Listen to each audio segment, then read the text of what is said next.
As someone who's always working with folks with ADHD and other executive function issues, I'm always looking for good tools and resources to outsource executive functions. So how can we use technology and other devices to help us remember things, to stay on top of things, to keep track of our time?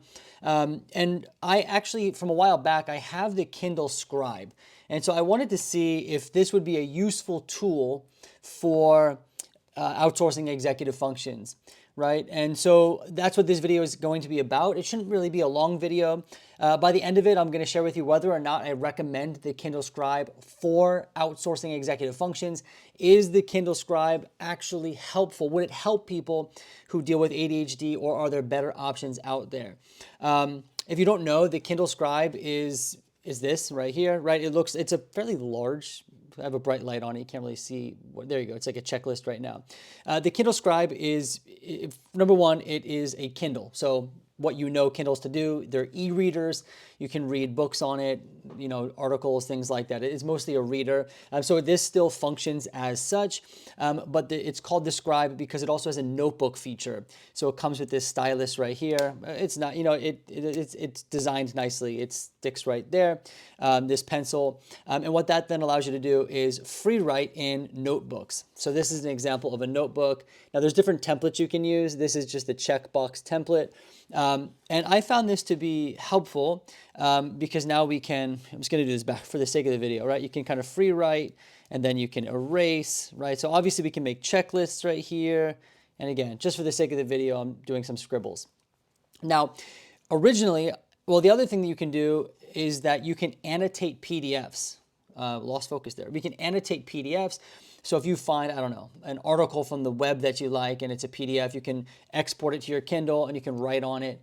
And then some books you can now start annotating on. Not all books, right? So older versions of Kindle books, you can't just write on them, which I thought you could, but you can't. But new versions are now coming out as like annotated books, so you can annotate all the pages on the book. All right, that being said, I started to think, could this be used for people dealing with ADHD? And in particular, could it help people with time management, right? So staying on top of tasks they need to do, to-do list, that kind of thing. Now, there's like basically three things that I think the Kindle could be used for if we're gonna use it for that purpose. Number one, I think it's mostly gonna be good for a to-do list. And now it kind of blends the digital with I'm trying to make the light not so bright. You get the point. Right? It kind of blends the digital, so it's on a device, and there's not all this paper and notebooks flailing around, flopping around on your desk, but you also get to handwrite it, right? So this is kind of nice. And then you can kind of have it just sit on, you can't see my desk, but it just sits on top of my desk.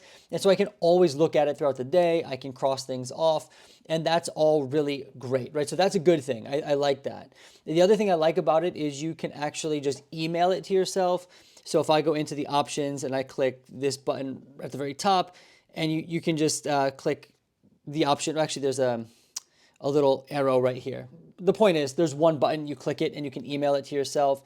Now, when you email it to yourself, though, it's going to be a PDF, I believe, and you can't edit it anymore. That's really unfortunate, and that will actually go into the negative category here. But you can email your checklists to yourself. So that's really good. And then the other thing I like about it, and this is kind of the third highlight, is that when you're done with the to-do list, you can just delete it, or you can organize it into different folders, which is helpful. It kind of prevents you from having just piles of to-do lists. You can really stay organized well. And that's pretty much the benefits, I think, when it comes to ADHD and executive functions and the Kindle Scribe. You have to-do lists that are digital. You can keep them organized. You can delete them when you're done with it, and you can email it to yourself, which is great. However, it lacks some major benefits, and the major benefit that it lacks is that it does not sync to your other devices. So if I have a to-do list on my Kindle Scribe here, it doesn't just pop up on my desktop on my computer. I wish it did, right? That's like a huge downfall. And I think that's actually why I would not recommend it. And that's the point of this video. I would not recommend the Kindle Scribe strictly for executive function or ADHD management. It just does not do enough. There's other devices out there, iPads, excuse me, iPhones, And I've never used this, but I've heard the Remarkable does this, where you can write in the notebook, log in online, and continue writing online or editing what you've started there. And the Kindle Scribe does not have it. If the Kindle Scribe allowed me to create a to-do list on the Scribe, and then I can go on my phone and keep editing that to-do list, that would be a game changer.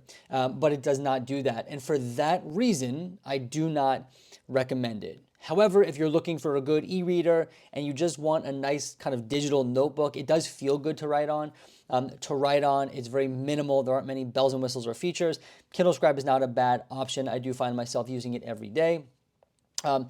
That being said, though, that's the conclusion. I hope this video, it's a little different. It's not your standard review. I hope that this gives you a little bit more information about the Kindle Scribe, helps you make a decision. And as always, my intention is to help you find tools and resources that help you manage executive function. And until next time, I'll see you in the next video.